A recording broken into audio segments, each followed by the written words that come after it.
बिस्मिल्लाहिर्रहमानिर्रहीम। अस्सलाम वालेकुम। Welcome to my YouTube channel maths with Afsha. Class 8 हम कर रहे थे एक्सरसाइज 2B के फर्स्ट 9 क्वेश्चंस की वीडियो में अपलोड कर चुकी है। मेरे चैनल पे जाके क्लास 8 काउंटडाउन प्ले लिस्ट, ठीक है, वहां पे आपको तमाम जो सिलेबस अभी तक जो मैं अपलोड कर चुकी हूँ वहां पे आपको इजीली मिल जाएगा। चैप्टर नंबर 7 से आगे जितना सिलेबस है, ठीक है, लास्ट तक मैं सारे का सारा अपलोड कर चुकी हूँ with all exercises with all questions. अभी आज की वीडियो में हम करेंगे question number 10 to 14। Question number 10 की स्टेटमेंट है, prove distributive property of multiplication over addition for the following. हमने यहाँ पे distributive property of multiplication over addition जो है उसको प्रूव करना है। क्वेश्चन नंबर 8 में भी यही हमें कहा गया था, distributive property of multiplication over addition prove करें। ठीक है, जिन बच्चों ने इस क्वेश्चन नंबर 8 वाली वीडियो को अभी विजिट नहीं किया, ठीक है, वो आप इस क्वेश्चन नंबर 8 की वीडियो जो मैं अपलोड कर चुकी हूँ उसका विजिट करें ताकि आपको अच्छी तरह से समझ आ जाए। अगर आप बच्चों मेरे चैनल पे नए हैं और अगर आपने अभी तक चैनल को सब्सक्राइब नहीं किया तो काइंडली सब्सक्राइब करें, वीडियो को लाइक करें एंड इसके अलावा बच्चों बेल आइकन प्रेस करें ताकि आने वाली वीडियो का नोटिफिकेशन आपको टाइम पे मिल सके और आप इजीली जो है मैथ को इजी वे में समझ सके। क्वेश्चन नंबर 10 करते हैं, prove distributive property of multiplication over addition for the following. Numbers आपको दिए गए 7 - 4.5 12। इस पे हमने distributive property of multiplication over addition को प्रूव करना है। ठीक है, इसके 2 पार्ट्स हैं, 1 by 1 इन 2 पार्ट्स को हम करते हैं। एक्सरसाइज 2B का क्वेश्चन नंबर 10 का फर्स्ट पार्ट बच्चों हम सॉल्व कर रहे हैं। इसमें हमें 3 नंबर्स ये दिए गए हैं। हमने distributive property of multiplication over addition prove करनी है। ये मैंने यहाँ पे ये प्रॉपर्टी लिख ली है। ठीक है, क्वेश्चन नंबर 8 में भी मैं आपको डिटेल से बता चुकी हूँ। ये प्रॉपर्टी है A मल्टीप्लाई, ठीक है, ब्रैकेट के अंदर B प्लस C, क्योंकि ओवर एडिशन है तो B प्लस C प्लस का साइन आ जाएगा। फिर क्या करना है, A को B से मल्टीप्लाई करना है प्लस फिर A को C से मल्टीप्लाई करना है। ये आपने प्रॉपर्टी लिख ली है। अब आपने क्या करना है, इसको प्रूव करना है। प्रूव कैसे करेंगे, ये जो नंबर आपको गिवन है इनको A, B और C आप कंसीडर करें। फर्स्ट वाले को आप कह लेंगे A है आपका, ठीक है, और सेकंड वाले को आप कह लें ये B है, ठीक है, 4.5 और C जो है हमारा फिर क्या हो जाएगा 12। ये नंबर हमने लिख लिए हैं। अब हम ये प्रॉपर्टी लिख चुके हैं। ठीक है, हम क्या करेंगे, इसकी फर्स्ट पे लेफ्ट हैंड साइड को लेंगे और उसको प्रूव करेंगे। फिर सेकंड पे क्या करेंगे, राइट हैंड साइड को लेके उसको प्रूव करेंगे। देखते हैं कि दोनों साइड्स का आंसर इक्वल आता है या नहीं। हमारा आंसर हर हाल में इक्वल आना चाहिए, तभी हम प्रूव कर सकेंगे। ठीक है, अब आपने क्या करना है कि यहां पे लेना है 9। First we take left hand side. Left hand side हमारी क्या है, ये वाली। ठीक है, इसको हम लिखेंगे A multiply by B plus C। ये लिखने के बाद अब वैल्यूज इसमें पुट करेंगे। A की वैल्यू क्या है 7 लिख देंगे मल्टीप्लाई B हमें दिया गया -4.5 प्लस C हमें दिया गया है 12। ठीक है, अब आपने क्या करना है, 7 ऐसे लिख के 12 में से आपने 4.5 को माइनस करना है। जब आप 12 में से 4.5 को माइनस करेंगे तो आपका आंसर आएगा 7.5। अब आपने 7.5 को 7 से मल्टीप्लाई करना है। जब इन दोनों टर्म्स को मल्टीप्लाई करेंगे तो आंसर आ जाएगा 52.5। ठीक है, ये हमारा क्या आ गया है, लेफ्ट हैंड साइड का आंसर आ गया। इसी तरह अब हम राइट हैंड साइड को सॉल्व करते हैं। नाउ वी टेक, ठीक है, राइट हैंड साइड ये वाली है। ठीक है, इसको हम लेंगे और इसको सॉल्व करेंगे। A multiply by B plus A multiply by C। अब वैल्यूज इसमें पुट करेंगे। A की जो वैल्यू है वो 7 है, 7 लिखेंगे। B की वैल्यू है वो -4.5 है, वो लिखेंगे। ठीक है, इसको ब्रैकेट में कर लेते हैं प्लस A यहाँ पे 7 दिया गया है, वो लिखेंगे। C की वैल्यू 12 है, 12 लिख देंगे। ठीक है, अब इसको 7 को आपने मल्टीप्लाई करना है -4.5 के साथ। जब 7 को -4.5 से मल्टीप्लाई करेंगे तो आपका आंसर आएगा 31.5 और 12 को 7 से मल्टीप्लाई करेंगे तो आपका आंसर आएगा 84।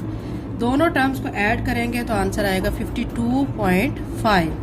आप देख सकते हैं बच्चों के लेफ्ट हैंड साइड का आंसर जो है वो हमारा राइट हैंड साइड के इक्वल आ गया है। तो left hand side is equal to right hand side. यहाँ पे देखिए लेफ्ट हैंड साइड का आंसर 52.5 था, और राइट हैंड साइड का आंसर भी क्या आ गया है 52.5। तो left hand side right hand side के इक्वल हो गई है, तो हमारी distributive property of multiplication over addition prove हो चुकी है। ये इसका फर्स्ट पार्ट था। सेकंड पार्ट करते हैं। एक्सरसाइज 2B का क्वेश्चन नंबर 10 का सेकंड पार्ट है 1/3, 4, 2/3। ये आपको नंबर्स दिए गए हैं। इस पे भी आपने क्या करना है, distributive property of multiplication over addition को प्रूव करना है। अब यहाँ पे कंसीडर आप करेंगे कि A जो है वो आपका 1/3 है, B जो है वो 4 है और C 2/3 है। ठीक है, उसके बाद आपने ये प्रॉपर्टी लिख लेनी है। प्रॉपर्टी लिखने के बाद ये इसकी लेफ्ट हैंड साइड है, ये इसकी राइट हैंड साइड है। फर्स्ट पे हम क्या करेंगे, लेफ्ट हैंड साइड को लेंगे, उसमें वैल्यूज पुट करेंगे, उसको सॉल्व करेंगे। यहाँ पे मैंने ले लिया first we take left hand side, ये लेफ्ट हैंड साइड है।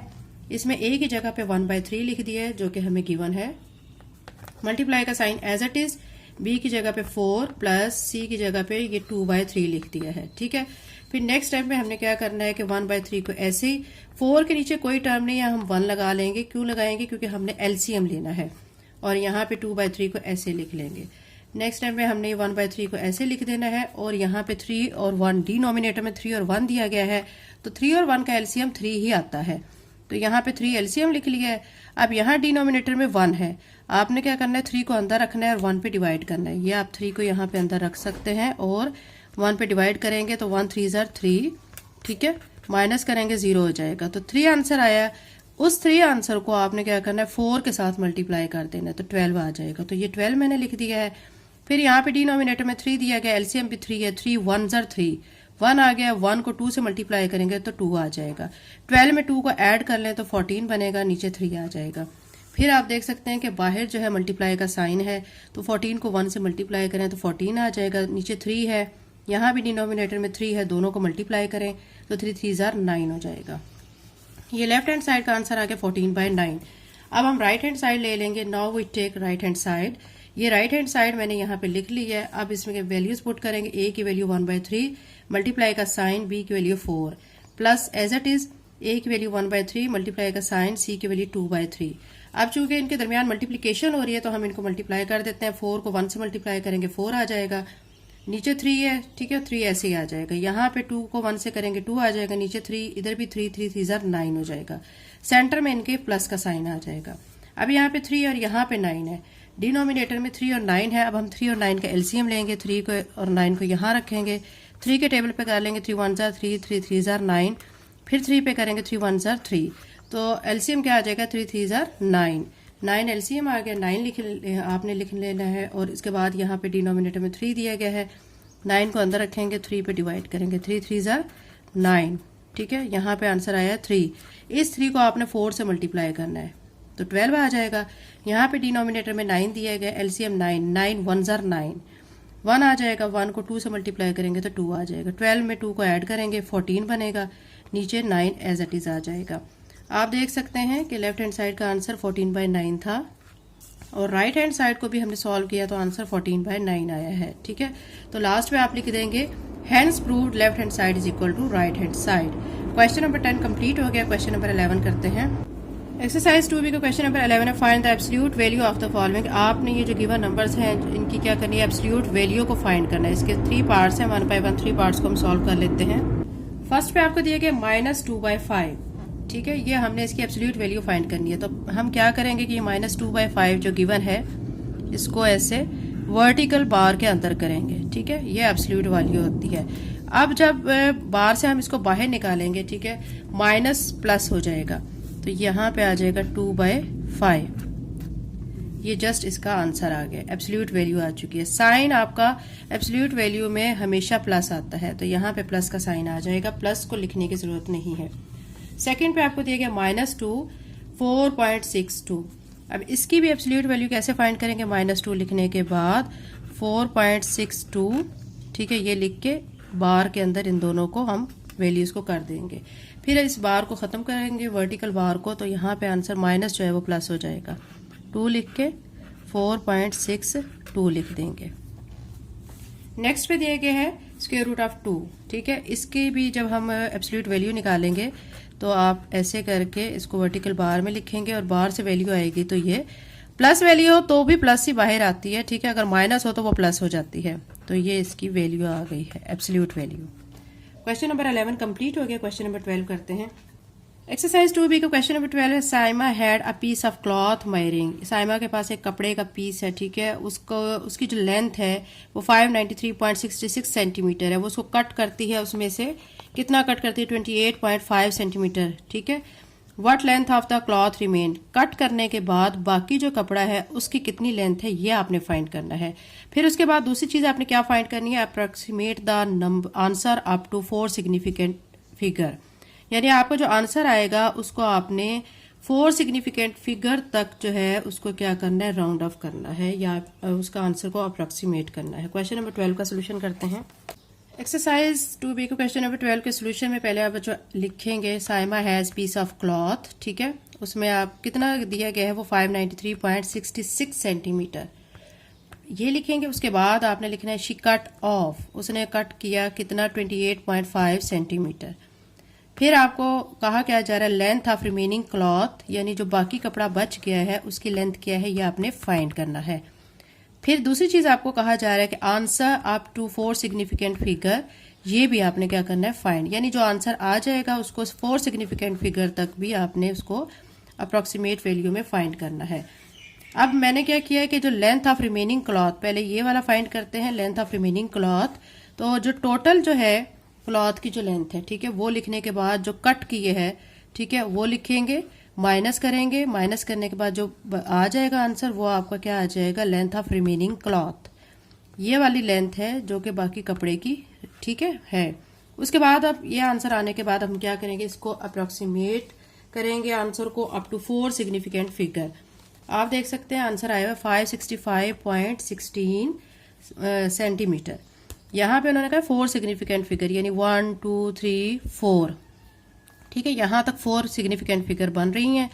फिर नेक्स्ट पे आपको दिया गया 6 5 से बड़ा है। अगर हमारा नंबर 5 से बड़ा हो या 5 हो तो पिछले नंबर में हम एक नंबर को ऐड कर देते हैं। तो अब यहाँ पे 1 की बजाय क्या हो जाएगा, 2 हो जाएगा। तो यहाँ पे लिखेंगे 565.2 सेंटीमीटर, ठीक है। तो ये हमने अप्रोक्सीमेट 4 फिगर तक हमने इसकी वैल्यू को फाइंड कर लिया। तो ये इसकी वैल्यू है। क्वेश्चन नंबर 12 कंप्लीट हो गया। क्वेश्चन नंबर 13 करते हैं। एक्सरसाइज 2B का क्वेश्चन नंबर 13 है Maheen jog 2.23 kilometre, Faheem jog 3.25 time more distance than Maheen, find the distance covered by Faheem, ठीक है। इसमें कह रहे हैं कि माहीन ने जो जॉग किया है वो कितना किलोमीटर का 2.23, और जो फहीम की जॉगिंग है वो कितनी है, उसके माहीन की जॉगिंग से 3.25 टाइम्स मोर देन है, ठीक है। अब आपने एक तो डिस्टेंस जो फहीम ने कवर किया वो फाइंड करना है, दूसरा आपको कहा गया है कि approximate your answer up to 3 significant figure, जो आंसर आएगा उसको 3 सिग्निफिकेंट फिगर तक भी आपने उसको अप्रोक्सीमेट करना है। क्वेश्चन नंबर 13 का सोल्यूशन करते हैं। क्वेश्चन नंबर 13 के सोल्यूशन में पहले बच्चों आप लिखेंगे माहीन जॉग कितना किया था 2.23 किलोमीटर, फिर फहीम ने कितनी जॉगिंग की है 3.25 किलोमीटर टाइम मोर, ठीक है। यानी जो माहीन की जॉगिंग थी उससे फहीम की जॉगिंग जो है आपने क्या करना है, उसकी यानी इतने टाइम उसकी ज्यादा है, क्या करना है, दोनों को आपस में मल्टीप्लाई कर देना है।